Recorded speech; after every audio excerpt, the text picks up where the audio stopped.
Hi, it's John Flynn with Copley Advertising. Today we're going to talk about client expectations.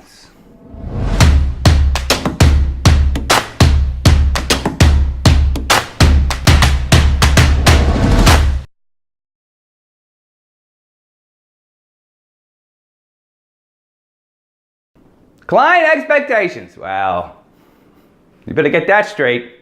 You sit down with a client, you better be totally honest what's going around. I'll tell you why. It's for your own good. Oh, so many years I spent just lying to clients. Yes, I was a liar. I'm gonna sit down, I'm tired. I was a sales guy liar. Yeah, I'd be like, yeah, we could fly you to the moon. Sure. Just give me 10,000. That'd be okay. But that was just painful because okay, so of course I lost the account, right? That's pretty easy to see. But also is that, I was working in a negative relationship when I was trying to prove my lie, which caused me to lie more. And then all the work I did was totally wasted. I learned nothing from it, right? I learned nothing from it.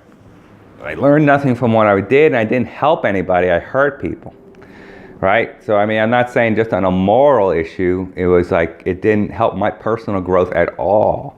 So, in fact, I wasted time doing it. So, that it's just the whole thing's bad, right? Better off sitting down with the client, right, and figuring out a plan, right? Sit down with the client and figure out a plan. Right, I've been doing this a little while now, so I know, what I'm doing, in a sense, what works and what's not. Then, stay in the guidelines of the plan. Because if they say, well, can you make all the people named David disappear off your target list? No, you can't do that. Well, Joey said he could do it. Go with Joey. I go with Joey, because I'm not doing it. First of all, I can't do it. And there's some things I could do that I won't do for this campaign. Someone asked me, do you have the ability to geofence other retail locations besides the clients? And then when those people went into the client's location, you could track them and say, yes, 5 people from these following stores went in. I said, yeah, I could do that. They're like, oh, great. I go, but I won't. They're like, what do you mean you won't? I won't do it because A, I don't like it. It gets a low click-through rate and I don't believe it. And 2, it's just silly for this program. Just waste of money. So, that was an interesting 5-minute conversation, but I wasn't budging. I was like, no, not doing it. They're like, well, we need to have that. And I'm like, well, then you need to go someplace else. And listen, when you're living, as an entrepreneur, hand to mouth, 500 a shop, I'm not saying that's easy. I turned down $10,000. I've turned down $5,000. I've turned down a lot of money. But a lot of times the client stays with me, and they respect me for it, and I respect them. And now we have a working relationship. We have an honest channel to go back and forth ideas. And then when they want to shoot an idea past me, I could look at it and then I shoot an idea past me. I had a meeting with a client, a fairly good sized client, do a lot of different campaigns with me.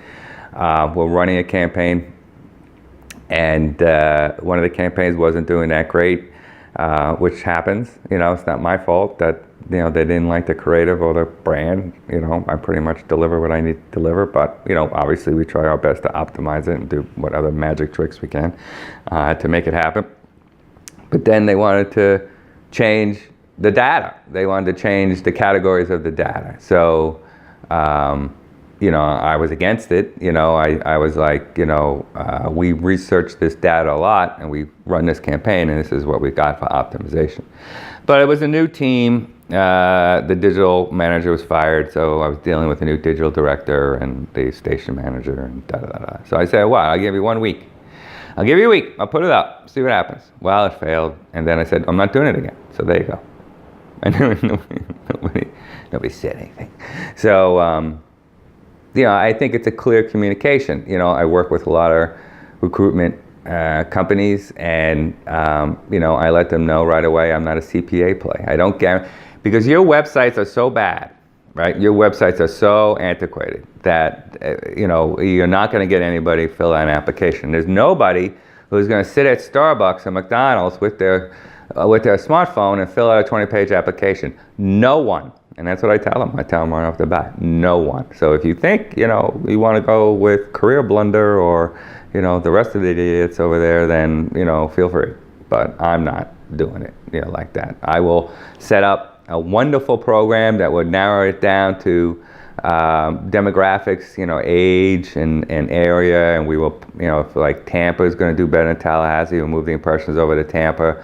We'll have a great retargeting program, and then I will push until my last breath a Facebook pixel and a Facebook ad that we could retarget on that way, and that way we get enough Facebook IDs, we could turn it into 2 million, IDs that Facebook has deemed compatible with the original pool of IDs and all kinds of stuff, and then an email list, with a, get this email and win a $5, whatever coupon, McDonald's coupon, whatever, and then, just put this stuff all together. This is marketing, right? This is recruitment marketing. You have to put all this stuff together, right? And this is what I tell clients. And then, so yes, I mean, it's very important, but you have to set client expectations, right?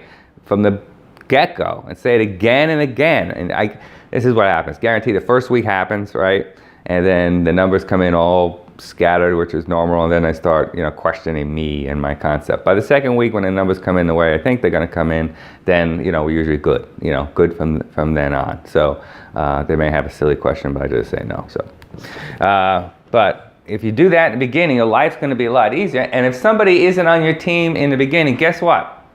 They're not going to be on your team later in the campaign. So, don't bother. John Flynn, Copley Advertising.